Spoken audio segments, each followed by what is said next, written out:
Marcus Chen stood in the center of the Galactic Council chamber, his worn boots clicking against the crystal floor. Around him, representatives from dozens of alien species whispered and pointed. Their translator devices buzzed with comments he wasn't supposed to understand. "Look at the little human," hissed Ambassador Vextar, her snake-like head swaying. "He thinks he can lead us." "Ridiculous," growled Commander Throck, his forearms crossed over his massive chest. "Humans are barely out of their caves. What could this orphan possibly know about leading the greatest alliance in the galaxy?" Marcus kept his face calm, though his heart pounded. At 25, he was the youngest being ever to claim the right of leadership challenge. More importantly, he was human, a species that had only joined the Galactic Council 50 years ago. Most of these aliens had been exploring space when humans were still fighting with sticks and stones. The council chamber was huge, carved from a single piece of living crystal that hummed with energy. Floating platforms held representatives from every corner of the galaxy. The Zephyrians, with their wing-like membranes. The rock-skinned granite lords, the energy beings called luminars, who glowed like tiny stars, all of them looking down at him with doubt, amusement, or outright hostility. "The human wishes to invoke the ancient rite," announced Elder Kithara, her ancient voice echoing through the chamber. She was old even by council standards, having served for over 800 years. "By law, we must allow this challenge, no matter how unusual the candidate." More laughter rippled through the crowd. Someone made a joke about humans and their short lifespans. Another alien wondered aloud if Marcus even knew what he was asking for. Marcus had grown up hearing these jokes. He'd been found as a baby in the wreckage of a human transport ship, the only survivor of a pirate attack. The council had taken him in, more out of curiosity than kindness. They'd watched him grow up in their halls, a strange little creature who walked on only 2 legs and had no natural weapons or armor. "The ancient rite requires 3 trials," Elder Kithara continued. "Wisdom, courage, and the rarest of all, the ability to command respect from the most dangerous creatures in the galaxy. Young human, do you understand what you're asking?" "I do," Marcus replied, his voice steady and clear. Ambassador Vextar laughed, a sound like steam escaping from a broken pipe. "The boy doesn't even know what he's gotten himself into. The trials have broken warriors 10 times his size. The first trial is wisdom," Elder Kithara announced. "You must solve the paradox of infinite mirrors. Many have tried. Most go insane."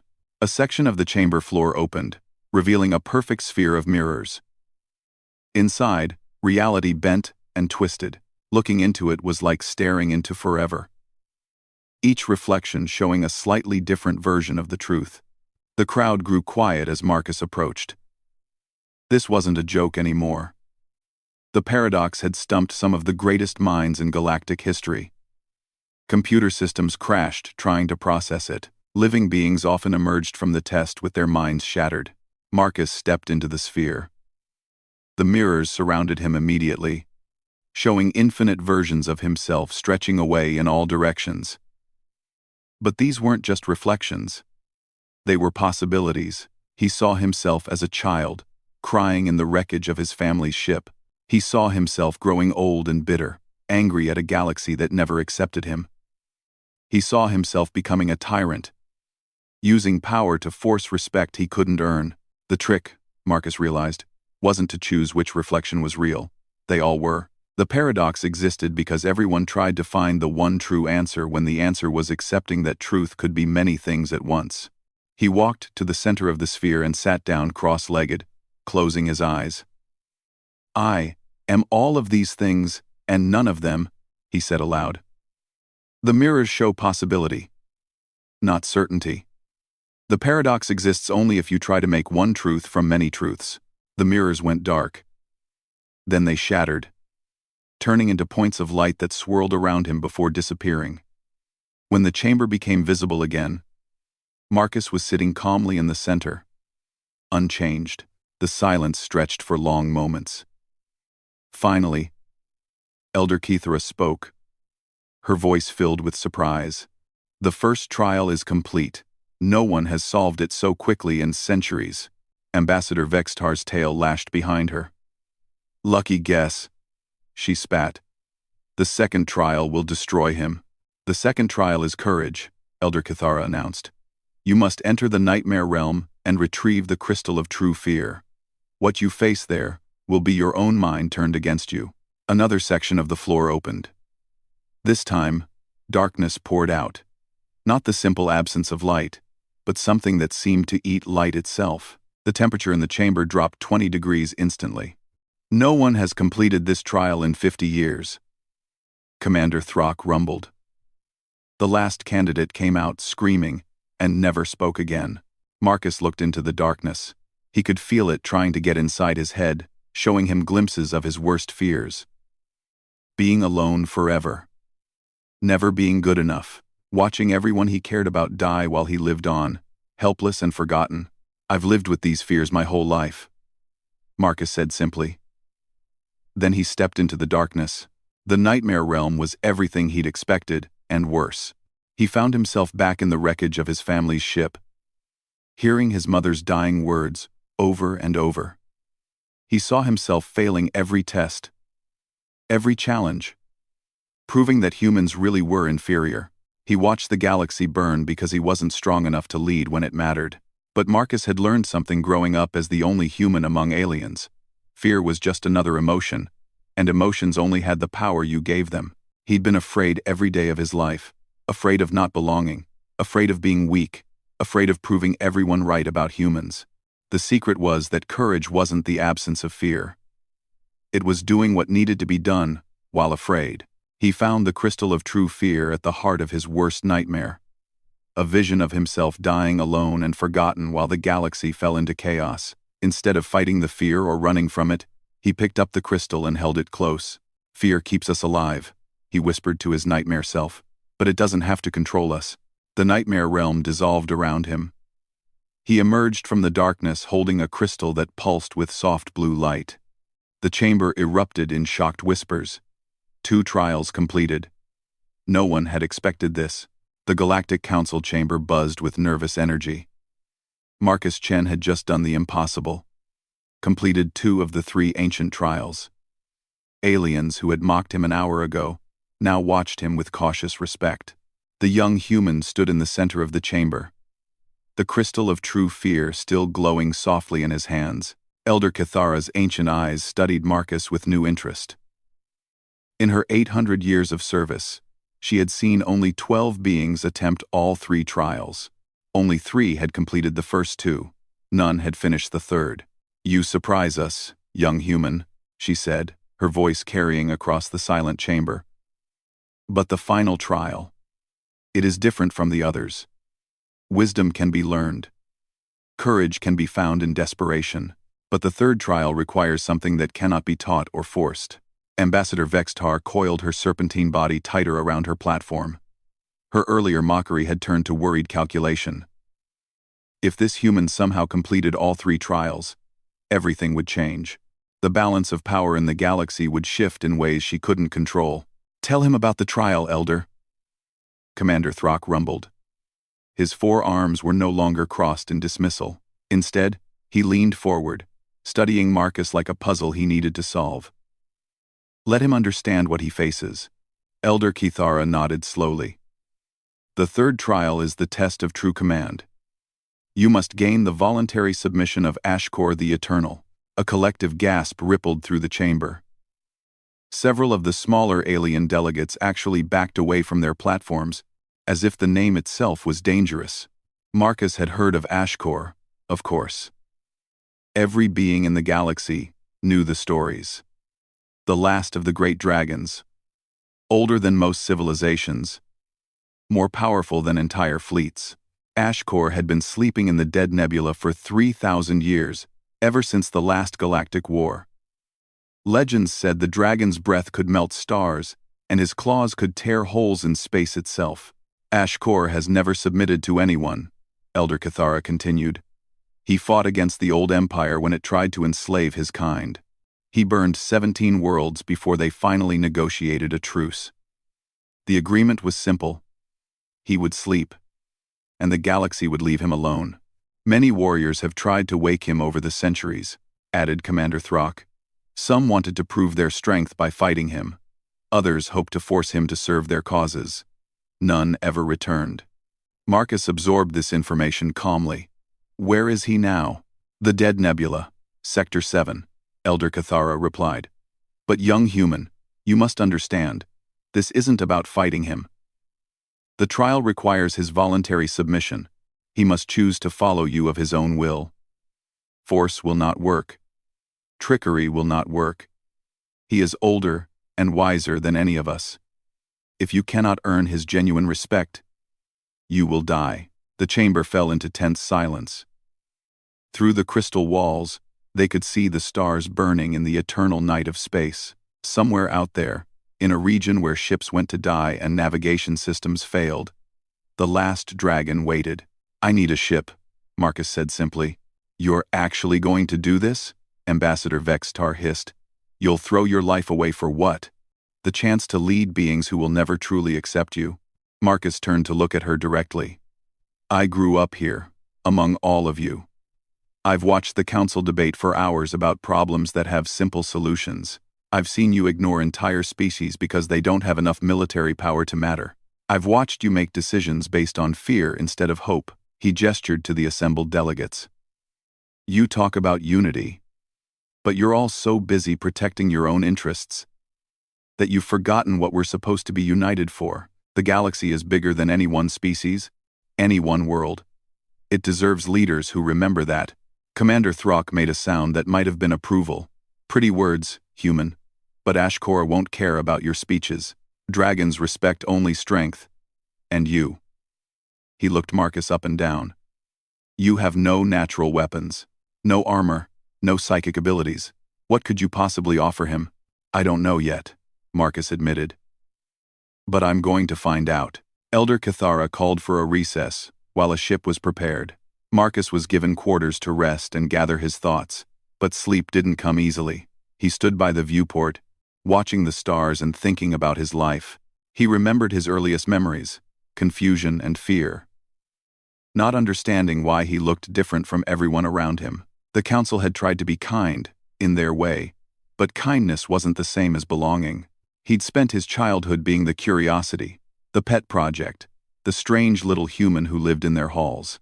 But somewhere along the way, that perspective had become his strength. Being an outsider meant seeing things others missed.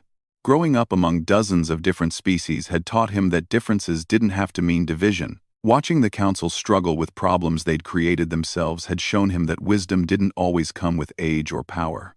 A soft chime announced a visitor. The door slid open to reveal Dr. Yila, the Zephyrian scientist who had been his closest friend growing up.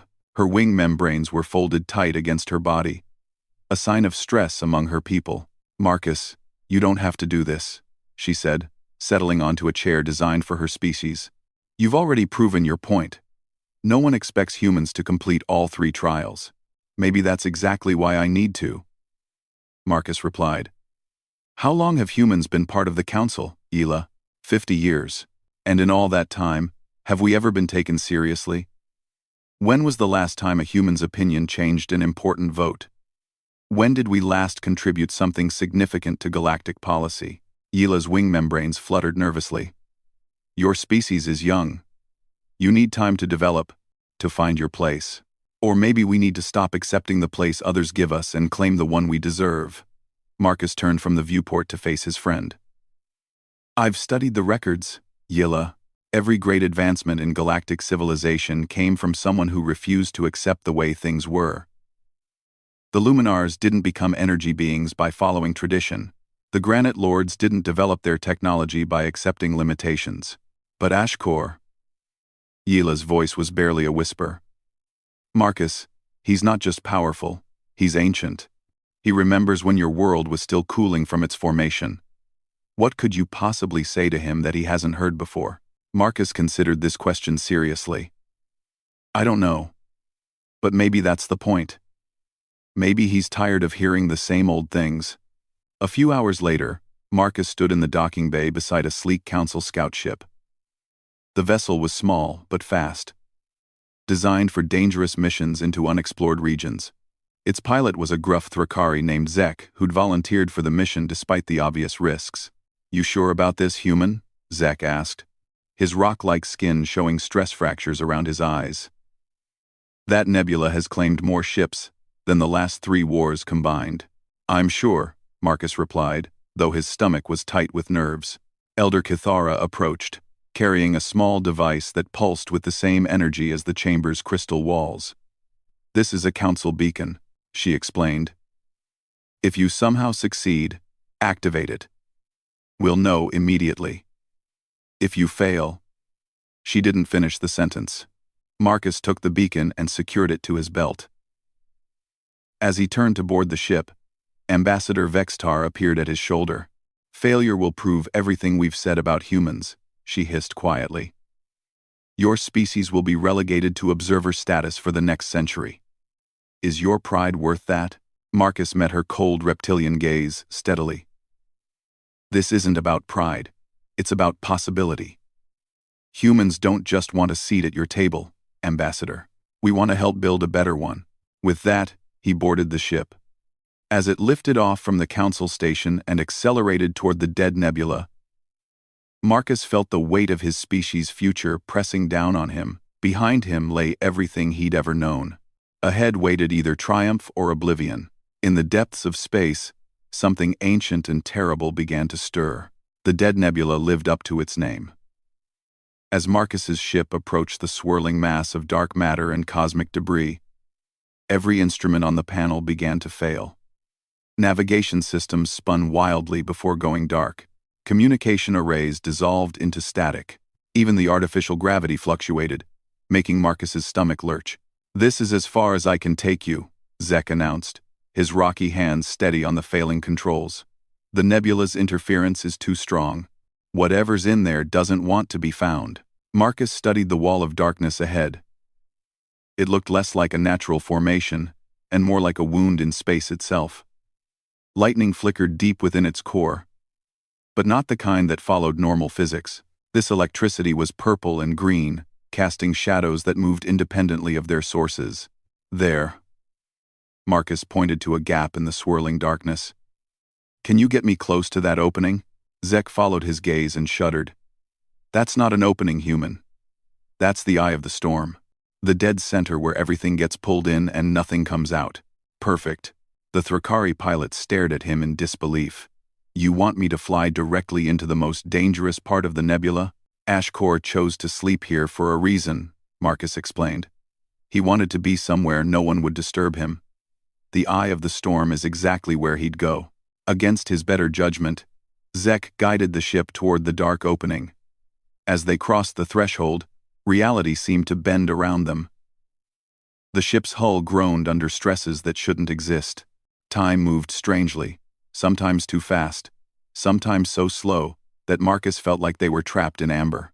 Then, suddenly, they were through. The eye of the storm was perfectly calm, a sphere of normal space surrounded by the chaos of the nebula. And floating in the center, impossibly huge, was Ashkor the Eternal. Marcus had expected a creature of legend, but the reality was beyond his imagination. Ashkor was the size of a small moon, his scales black as the void between stars but shot through with veins of molten gold that pulsed like a heartbeat. His wings were folded around his body, but even closed they spanned distances that made Marcus dizzy to contemplate. Most terrifying of all were his eyes, ancient, intelligent, and burning with the fire of dead stars. He's beautiful," Marcus whispered. Zek was less impressed.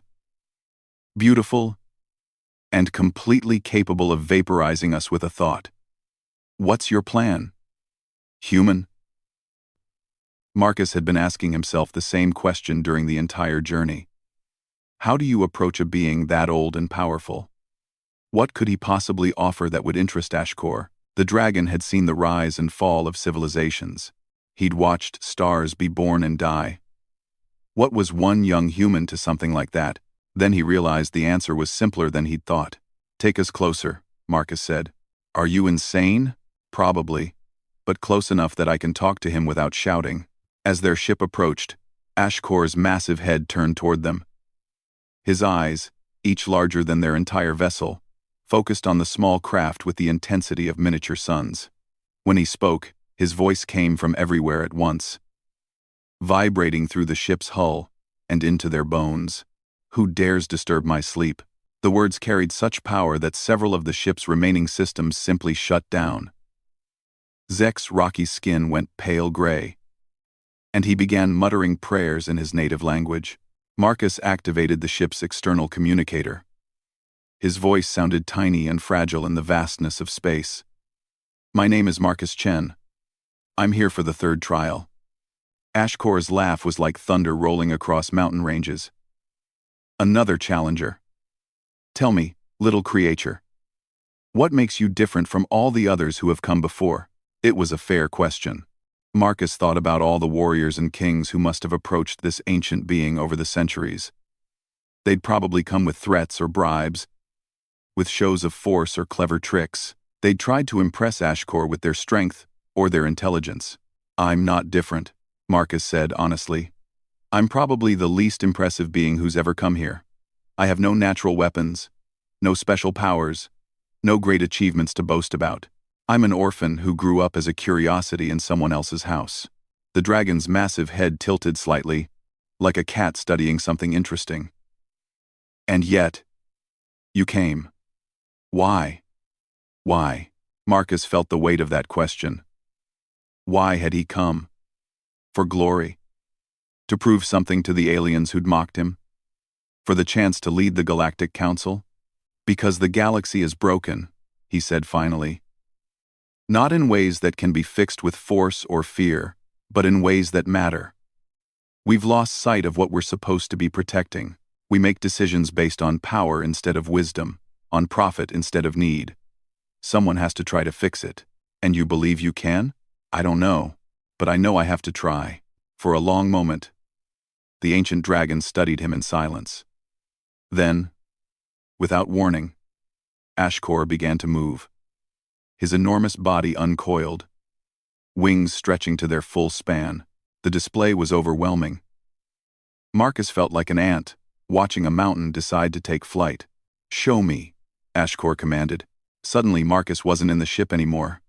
He stood on what appeared to be solid ground, though he knew it had to be some kind of mental projection. Around him, the dragon's memories played out like living holograms. He saw the old empire at its height, proud, strong, and completely convinced of its own righteousness. He watched as they discovered the dragons, and immediately decided they needed to be controlled. The war that followed burned across half the galaxy before ending in exhausted stalemate. "They came to me with chains," Ashkor's voice explained as the memories shifted. "They offered me wealth, territory, even entire worlds to rule. When that failed, they threatened genocide against my kind." The scenes changed, showing more recent history. Warriors arriving at the nebula, each convinced they could succeed where others had failed. Marcus watched them die. Not from violence, but from their own limitations. They couldn't see past their need to dominate, to possess, to control. "Every challenger has wanted to use my power for their own purposes," Ashkor continued. "Tell me, Marcus Chen, what would you do with a dragon at your command?" Marcus thought carefully before answering. "I wouldn't command you. I'd ask for your advice." The dragon's mental projection solidified into a more human-like form. Still massive, but no longer planet-sized. His golden eyes burned with renewed interest. "Explain. You've lived for thousands of years. You've seen civilizations rise and fall. Watched the patterns repeat themselves over and over. That kind of experience is worth more than any weapon." Marcus met the dragon's gaze directly. "I'm not here to recruit a destroyer. I'm here to find a teacher." For the first time since Marcus had arrived, Ashkor seemed genuinely surprised. "A teacher? The Council makes the same mistakes again and again because they refuse to learn from history. They're so focused on maintaining the current balance of power that they can't see the long-term consequences of their decisions." Marcus gestured to the memories still playing around them. "You've watched it all happen before. You know where their path leads. And you would listen to the wisdom of an old dragon?" "I'd be honored to," Ashkor's mental form began to pace, his massive claws leaving glowing prints in the strange ground beneath them. The others came seeking power. You come seeking knowledge. Curious. Power without wisdom is just destruction waiting to happen, Marcus replied. The galaxy doesn't need another tyrant with a dragon at his back. It needs someone willing to make the hard choices for the right reasons. The ancient being stopped pacing and fixed Marcus with that burning stare.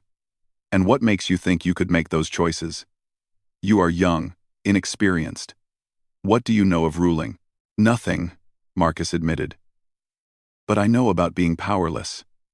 I know what it feels like to have no voice, no influence.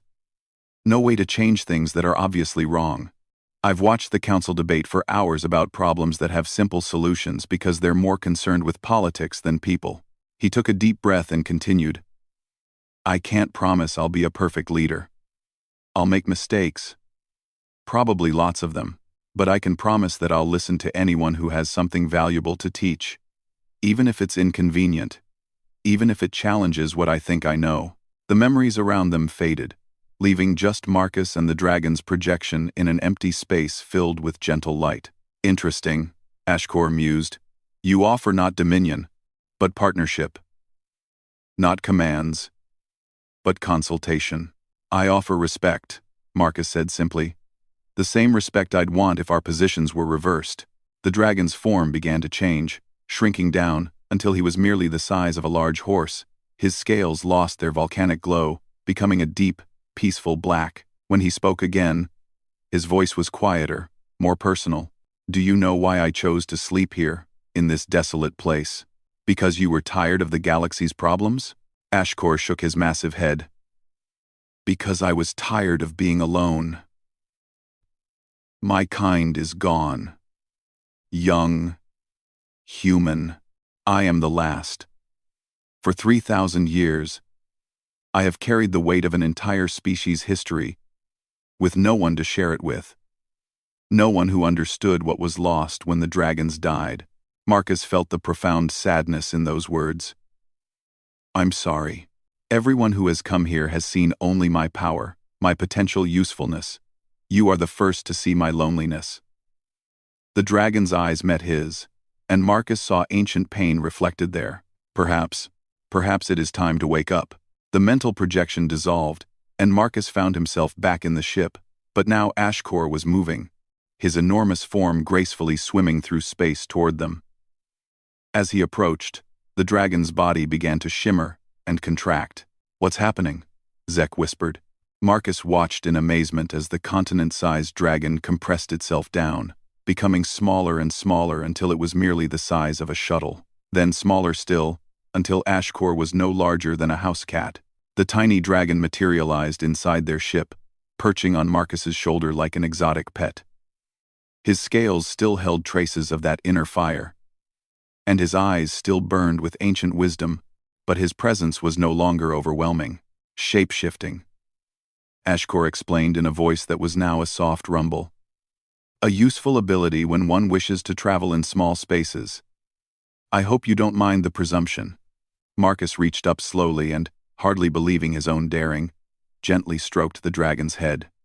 The scales were warm to the touch, like metal that had been sitting in sunlight. The third trial, he said wonderfully. You're really coming with me? For the first time in 3 millennia, someone has offered me something I actually want, Ashkor replied, settling more comfortably on Marcus's shoulder. Companionship. Purpose. A chance to share what I've learned instead of hoarding it in the darkness. As their ship turned toward home, Marcus activated the council beacon. Somewhere in the depths of space, alarms would be sounding and ancient protocols would be triggered. The impossible had happened. A human orphan had gained the voluntary submission of the last dragon. But as Marcus looked out at the stars, he realized this was just the beginning. The real challenge wouldn't be completing the trials. It would be proving worthy of the trust that Ashkor had placed in him. So, the dragon said conversationally, tell me about this broken galaxy of yours. What exactly are we going to fix first? Marcus smiled, feeling the weight of destiny settling around him like a comfortable coat. Everything, he said, We're going to fix everything.